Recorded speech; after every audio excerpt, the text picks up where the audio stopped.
Assalamualaikum warahmatullahi wabarakatuh. Perkenalkan, nama saya Sawalia dengan nomor pokok mahasiswa 24061040300117 dari Program Studi Bimbingan dan Konseling Fakultas Keguruan dan Ilmu Pendidikan Universitas Syekh Kuala. Di sini, video ini bertujuan untuk memenuhi tugas mata kuliah Instrumen BK Non Tes 1 yang diampu oleh Ibu Jamilah Aini Nasution, SPD, MPD.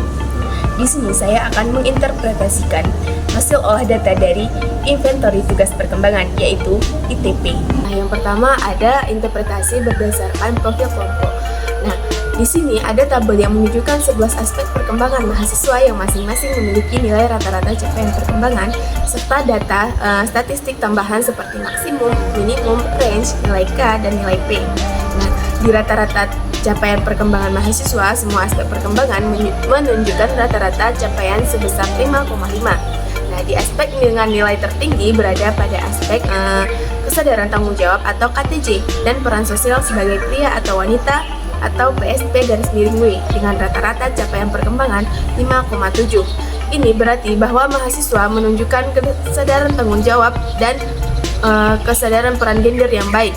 Nah, di aspek dengan nilai terendah ada aspek kematangan emosional atau KME dan kemandirian perilaku ekonomis atau KPE memiliki rata-rata 5,4. Yang paling rendah ada kematangan intelektual yang memiliki rata-rata 5,3. Hal ini bisa menjadi arti bahwa mahasiswa masih harus mendapat penguatan pada aspek emosional dan ekonomi dan intelektual.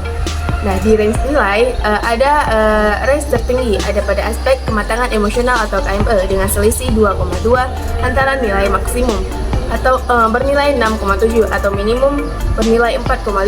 Ini menunjukkan adanya variasi yang cukup besar dalam capaian mahasiswa pada aspek ini yang menandakan adanya kelompok mahasiswa dengan perkembangan emosional yang jauh di bawah rata-rata.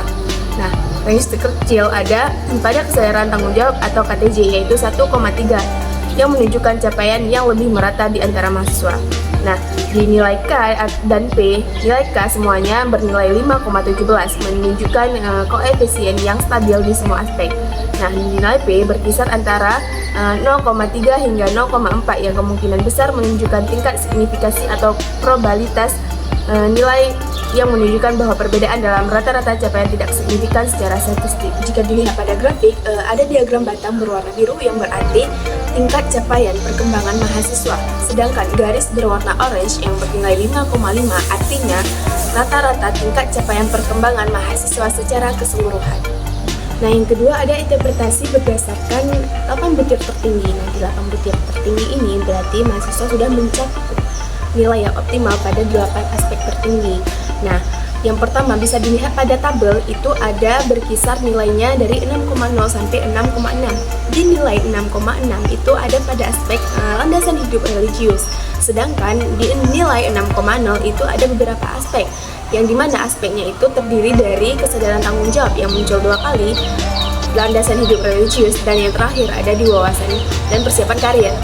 Nah, di 8 butir tertinggi ini bisa dilihat pada grafik analisis tingkat capaian perkembangan itu diagram batang berwarna biru artinya nilai tingkat capaian perkembangan, sedangkan garis yang berwarna orange yang lurus dan bernilai 5,5 itu adalah rata-rata tingkat capaiannya. Yang ketiga ada interpretasi berdasarkan 8 butir terendah.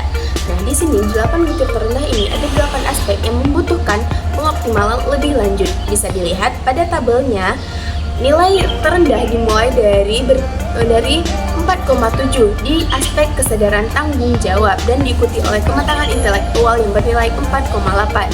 Nah, nilai di sini berkisar dari 4,7 sampai 5,1 yang artinya 8 aspek ini masih berada di bawah rata-rata tingkat capaian yang seharusnya dicapai.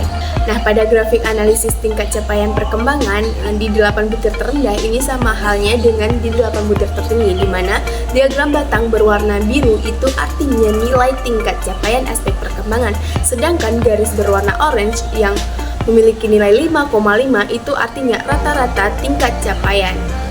Nah, yang keempat atau yang terakhir itu ada interpretasi berdasarkan profil individu. Nah, di sini dikarenakan banyaknya mahasiswa, saya hanya mengambil satu contoh dari mahasiswa dengan nomor urut 12 atas nama Silva Sapitri.